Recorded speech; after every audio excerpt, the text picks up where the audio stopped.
জুলাই বিপ্লবের এই বিজয় মিছিলে আমরা বাংলাদেশ জাতীয়তাবাদী দল ঢাকা জেলার সংগ্রামী সভাপতি খন্দকার আবু আশফাক ভাইয়ের নেতৃত্বে আমরা এক বিশাল মিছিল নিয়ে আজকে আমাদের নয়াপল্টনস্থ কার্যালয়ের সম্মুখে যে আজকে মহাসমাবেশ অনুষ্ঠিত হতে যাচ্ছে।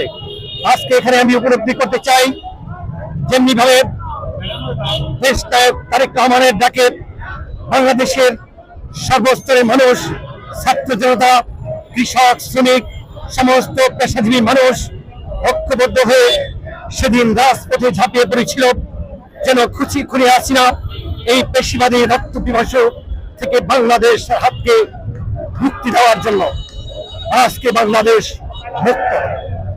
আমাদের আগামী দিনের স্বপ্ন দেশ ত্যাগ তারেক রহমানের নেতৃত্বে বাংলাদেশের একটা নতুন আগামীর বাংলাদেশ বিনির্মাণের জন্য উনি যে 31 দফা কর্মসূচি ঘোষণা করেছেন, এই 31 দফা কর্মসূচি বাস্তবায়ন করার জন্য ঢাকা জেলা বিএনপির সম্মানিত সভাপতি খন্দকার আবু আশফাক 31 দফা কর্মসূচি একটা করে প্রত্যেকটা কর্মসূচি ঢাকা জেলা বিএনপিকে উনি সবসময় তালিম দিয়ে আসছেন।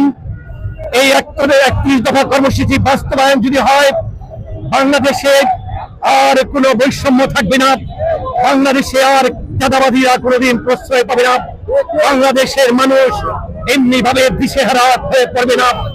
আগামীর বাংলাদেশ হবে একটা সমৃদ্ধির দেশ, স্বনির্ভরের দেশ।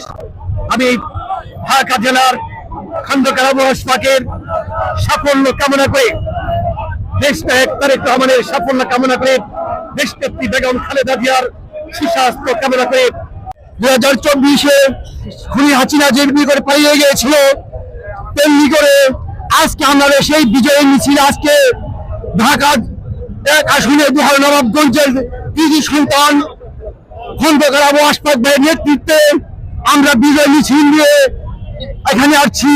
গত 5ই আগস্ট 2024-এ স্বৈরাচার শেখ হাসিনা বাংলাদেশ জনগণের চাপে, ছাত্র সমাজের চাপে, সাধারণ মানুষের চাপে, বিএনপি নেতৃবৃন্দের চাপে এই দেশ থেকে পালিয়ে গিয়েছেন। তার প্রতিফলন আজকে 2025 আমরা বিজয় মিছিল করেছি। আমার বিজয় মিছিলের নেতৃত্ব দিচ্ছে ঢাকা জেলার সম্মানিত সভাপতি, দোহান নবাবগঞ্জের মা মাটি মানুষের নেতা, এক আসনের জনগণের এমপি জননেতা জনাব খন্দকার আবু আশফাক ভাই। আমরা তার নেতৃত্বে দোহান নবাবগঞ্জ ঐক্যবদ্ধভাবে আমরা এই ঢাকায় বিজয় মিছিল করতে এসেছি।